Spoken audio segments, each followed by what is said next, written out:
Caden Story, he ended up following Nick Eason from Alabama or from Auburn to Clemson, because he was originally the position coach at Auburn and then moved to Clemson because that's where he came from, right? That's where he was a player, and now he's a coach. It's an amazing story to see him come back and be a part of Dabo Swinney's staff.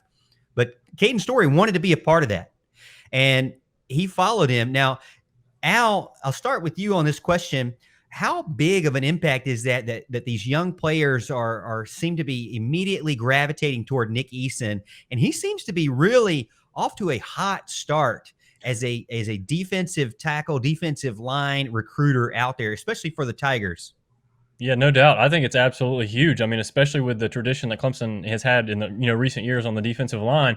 Nick Eason has just picked up right where everybody left off. This is unbelievable, the class he has so far, and then potentially that's not even done yet.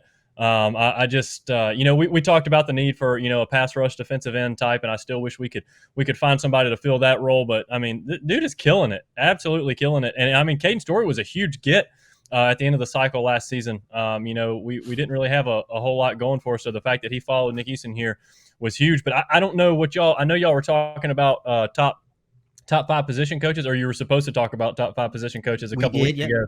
And I think I froze up and wasn't able to do that. And I don't know who y'all had as number 1, but he'd have to be up there already. I mean, he hasn't even really done anything yet but recruit, but he'd have to be close, right?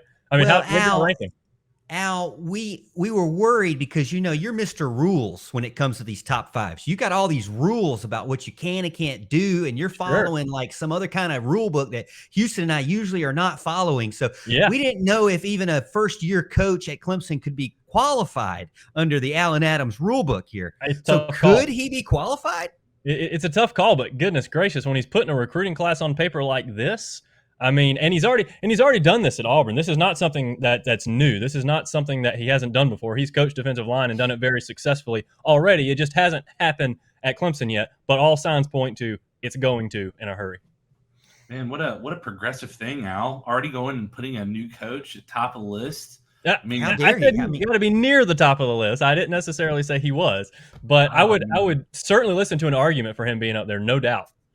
The next thing you know, Al, you're going to be putting entire years of classes of student athletes at the top of your list, or maybe not at the top, but pretty close to the top. That's right. Well, I didn't have him as my number 1, Al. I had Mike Reed as my number 1. So Fair just enough. giving you a little recap. I think I Houston also did one as well. Yep. Yeah. And I think my number 2, I can't, I have a terrible memory, but I think my number 2 was Brandon Streeter with his quarterback recruiting added in there as well. So that's what I was kind of leaning towards. I kind of blended it between on the field results plus him being able to get promoted into an offensive coordinator, plus also off the field recruiting results as well. Houston, I don't remember who you had as number 2. I'd have to go back and look at the tape. I've got a memory of a. I think you probably said CJ Spiller or something. You were kind of way out there with that. Well, some of it was. I mean, I put CJ Spiller on the list not because necessarily people want to bash him for recruiting, but you got to think of who the steadiest unit was in 2021. That was running back, and it was at the top. There's no question about that, and that's why he made my top 5. Especially later on in the season, which is what we really kind of defended, which we got in the chat. People were like, whoa, CJ Spiller, really? No way, But what we ended up defending was the fact that they progressively got better.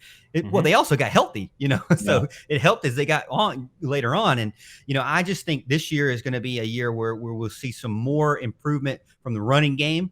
And we actually have a topic that we'll cover about one specific, the most important, I think, running back under CJ Spiller this year. And we'll see how he does, or what we're going to talk about tonight and what we think he's going to do this year.